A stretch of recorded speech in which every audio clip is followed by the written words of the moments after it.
After a meal of turkey sandwiches, crumpets, trifle, and Christmas cake, everyone felt too full and sleepy to do much before bed, except sit and watch Percy chase Fred and George all over the Gryffindor Tower because they'd stolen his prefect badge.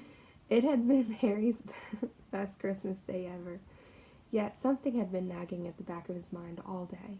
Not until he climbed into bed was he free to think about it. The invisibility cloak and whoever had sent it. Ron, full of turkey and cake, and with nothing mysterious to bother him, fell asleep almost as soon as he had drawn the curtains of his four-poster. Harry leaned over the side of his own bed and pulled the cloak out from under it. His father's. This had been his father's. He let the material flow over his hands, smoother than silk, light as air. Use it well, the note had said. He had to try it, now. He slipped out of the bed and wrapped the cloak around himself. Looking down at his legs, he saw only moonlight and shadows. It was a very funny feeling. Use it well. Suddenly, Harry felt wide awake. The whole of Hogwarts was open to him in this cloak. Excitement flooded through him as he stood there in the dark and silence. He could go anywhere in this, anywhere, and Filch would never know. Ron grunted in his sleep. Should Harry wake him? Something held him back. His father's cloak. He felt that this time, the first time, he wanted to use it alone. He crept out of the dormitory, down the stairs, across the common room, and climbed through the portrait hole. "Who's there?" squawked the fat lady. Harry said nothing. He walked quickly down the corridor. Where should he go? He stopped, his heart racing, and thought. And then it came to him, the restricted section in the library. He'd be able to read as long as he liked, as long as it took to find out who Flamel was. He set off, drawing the invisibility cloak tight around him as he walked. The library was pitch black and very eerie. Harry lit a lamp to see his way along the rows of books. The lamp looked as if it was floating along in midair, even though Harry could feel his arm supporting it. The sight gave him the creeps. The restricted section was right at the back of the library. Stepping carefully over the rope that separated these books from the rest of the library, he held up his lamp to read the titles. They didn't tell him much. Their peeling, faded gold letters spelled words in languages Harry couldn't understand. Some had no titles at all. One book had a dark stain on it that looked horribly like blood. The hairs on the back of Harry's neck prickled. Maybe he was imagining it. Maybe not, but he thought a faint whispering was coming from the books, as though they knew someone was there that shouldn't be. He had to start somewhere. Setting the lamp down carefully on the floor, he looked along the bottom of the shelf for an interesting-looking book. A large black and silver volume caught his eye. He pulled it out with difficulty because it was very heavy and, balancing it on his knee, let it fall open. A piercing, blood-curdling shriek split the silence. The book was screaming. Harry snapped it shut, but the shriek went on, one high, unbroken, ear-splitting note. He stumbled backward and knocked over his lamp, which went out at once. Panicking, he heard footsteps coming down the corridor outside. Stuffing the shrieking book back onto the shelf, he ran for it. He passed Filch in the doorway. Filch's pale, wild eyes looked straight through him, and Harry slipped under Filch's outstretched arm and streaked off up the corridor, the book's shriek still ringing in his ears. He came to a sudden halt in front of a tall suit of armor. He had been so busy getting away from the library, he hadn't paid attention to where he was going. Perhaps, because it was dark, he didn't recognize where he was at all. There was a suit of armor near the kitchens, he knew, but he must be 5 floors above there. You asked me to come directly to you, Professor, if anyone was wandering around at night, and someone's been in the library. Restricted section. Harry felt the blood drain out of his face. Wherever he was, Filch must know a shortcut.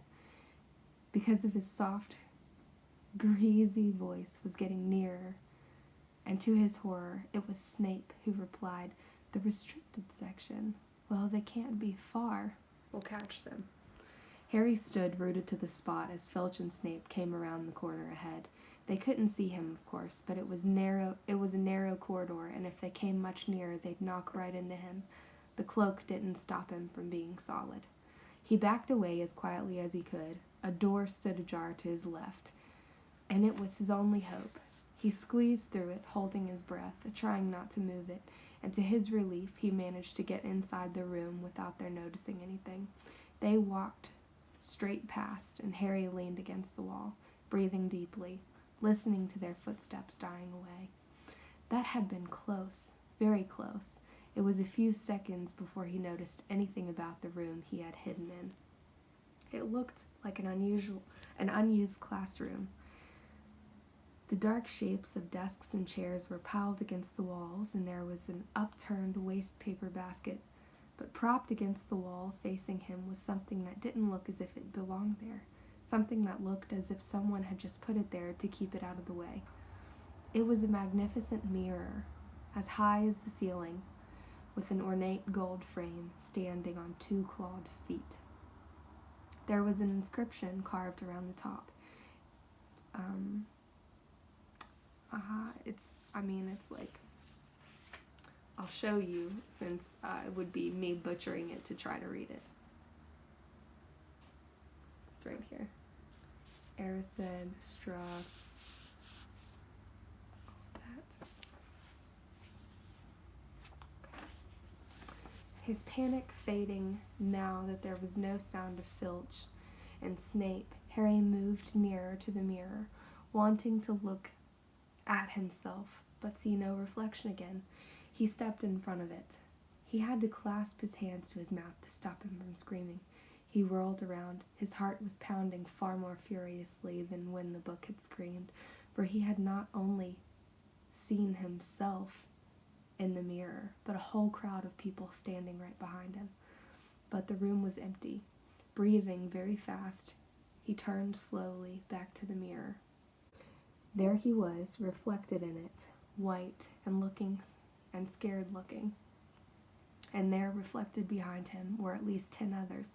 Harry looked over his shoulder, but still no one was there. Or were they all invisible too? Was he in fact in a room full of invisible people, and this mirror's trick was that it reflected them, invisible or not? He looked in the mirror again. A woman standing right behind his reflection was smiling at him and waving. He reached out a hand and felt the air behind him. If she was really there, he'd touch her. Their reflections were so close together, but he felt only air. She and the others existed only in the mirror. She was a very pretty woman. She had dark red hair. Her eyes are just like mine, Harry thought, edging a little closer to the glass. Bright green, exactly the same shape. But then he noticed that she was crying, smiling but crying at the same time. The tall, thin, black-haired man standing next to her put his arm around her. He wore glasses, and his hair was very untidy. It stuck up at the back, just as Harry's did. Harry was so close to the mirror now that his nose was nearly touching that of his reflection. "Mom?" he whispered. "Dad?"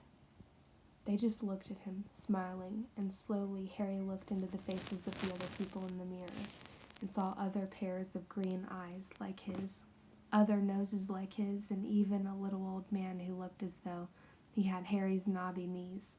Harry was looking at his family for the first time in his life. The Potters smiled and waved at Harry, and he stared hungrily back at them, his hands pressed flat against the glass, as though he was hoping to fall right through it and reach them. He had a powerful kind of ache inside of him, half joy, half terrible sadness. How long he stood there he didn't know. The reflections did not fade, and he looked and looked until a distant noise brought him back to his senses. He couldn't stay here. He had to find his way back to bed. He tore his eyes away from his mother's face, whispered, "I'll come back," and hurried from the room. "You could have woken me up," said Ron crossly. "You can come tonight. I'm going back. I want to show you the mirror." "I'd like to see your mom and dad," Ron said eagerly.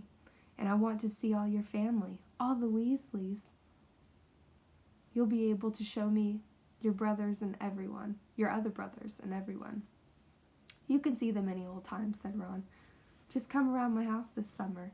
Anyway, maybe it only shows dead people. Shame not finding Nicholas Flamel, though. Have some bacon or something. Why aren't you eating anything? Harry couldn't eat. He had seen his parents and would be seeing them again tonight. He had almost forgotten about Flamel. It didn't seem very important anymore. Who cared what the three-headed dog was guarding? What did it matter if Snape stole it, really? Are you all right? Said Ron. You look odd. What Harry feared most was that he might not be able to find the mirror room again. With Ron covered in the cloak, too, they had to walk much more slowly the next night. They tried retracing Harry's route from the library, wandering around the dark passageways for nearly an hour. I'm freezing, said Ron. Let's forget it and go back. No, Harry hissed. I know it's here somewhere. They passed the ghost of a tall witch, gliding in the opposite direction, but saw no one else. Just as Ron started moaning that his feet were dead with cold, Harry spotted the suit of armor. It's here, just here. Yes. They pushed the door open. Harry dropped the cloak from around his shoulders and ran to the mirror. There they were. His mother and father beamed at the sight of him. See, Harry whispered. I can't see anything. Look at them all. There are loads of them. I can only see you. Look in it properly. Go on. Stand where I am. Harry stepped aside, but with Ron in front of the mirror, he couldn't see his family anymore. Just Ron in his paisley pajamas. Ron, though, was staring transfixed at his image. Look at me, he said. Can you see all your family standing around you? No, I'm alone, but I'm different. I look older. And I'm head boy. What? I'm wearing a badge like Bill used to, and I'm holding the house cup and the Quidditch cup. I'm Quidditch captain, too. Ron tore his eyes away from this splendid sight to look excitedly at Harry. Do you think this mirror shows the future? How can it? All my family are dead. Let me have another look. You had it to yourself all last night. Give me a bit more time. You're only holding the Quidditch cup. What's interesting about that? I want to see my parents. Don't push me. A sudden noise outside in the corridor put an end to their discussion. They hadn't realized how loudly they had been talking. Quick! Ron threw the cloak back over them as the luminous eyes of Mrs. Norris came around the corner. Harry and Ron stood quite still, both thinking the same thing. Did the cloak work on cats? After what seemed like an age, she turned and left. This isn't safe. She might have gone for Filch. I bet she heard us. Come on. And Ron pulled Harry out of the room. The snow still hadn't melted the next morning. Want to play chess, Harry? Said Ron. No. Why don't we go down and visit Hagrid? No, you go. I know what you're thinking about, Harry. That mirror. Don't go back tonight. Why not?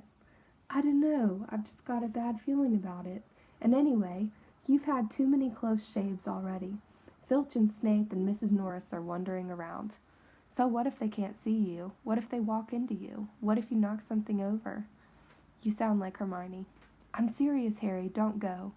But Harry had only one thought in his head, which was to get back in front of the mirror, and Ron wasn't going to stop him. That third night he found his way more quickly than before. He was walking so fast he knew he was making more noise than was wise, but he didn't meet anyone. And there were his mother and father smiling at him again, and one of his grandfathers nodding happily. Harry sank down to sit on the floor in front of the mirror. There was nothing to stop him from staying there all night with his family. Nothing at all. Except... So, back again, Harry. Harry felt as though his insides had turned to ice. He looked behind him. Sitting on one of the desks by the wall was none other than Albus Dumbledore. Harry must have walked straight past him, so desperate to get to that mirror. He hadn't noticed him. I didn't see you, sir.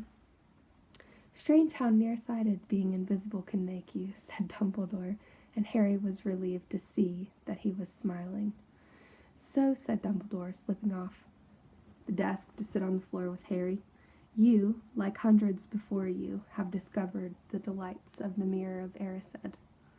I didn't know it was called that, sir, but I expect you've realized by now what it does. It shows me my family, and it showed your friend Ron himself as a head boy. How did you know? I don't need a cloak to become invisible, said Dumbledore gently. Now, can you think what the Mirror of Erised shows us all? Harry shook his head. Let me explain. The happiest man on earth would be able to use the Mirror of Erised like a normal mirror. That is, he would look into it and see himself exactly as he is. Does that help? Harry thought. Then he said slowly, It shows us what we want, whatever we want. Yes and no, said Dumbledore quietly. It shows us nothing more or less than the deepest, most desperate desire of our hearts. You, who have never known your family, see them standing around you. Ronald Weasley, who has always been overshadowed by his brothers, sees himself standing alone, the best of them all. However, this mirror will give us neither knowledge nor truth. Men have wasted away before it, entranced by what they have seen, or been driven mad, not knowing if what it shows is real or even possible. The mirror will be moved to a new home tomorrow, Harry.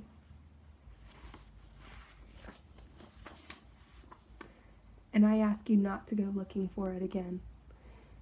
If you ever do run across it, you will now be prepared. It does not do well. It does not do to dwell on dreams and forget to live. Remember that. Now why don't you put that admirable cloak back on and get off to bed? Harry stood up. Sir, Professor Dumbledore, can I ask you something? Obviously you've just done so, Dumbledore smiled. You may ask one more thing, however. What do you see when you look in the mirror? I see myself holding a pair of thick woolen socks. Harry stared. One can never have enough socks, said Dumbledore. Another Christmas has come and gone and I didn't get a single pair. People will insist on giving me books. It was only when he was back in his bed that it struck Harry that Dumbledore might not have been quite truthful. But then, he thought, as he shoved Scabbers off his pillow, it had been quite a personal question.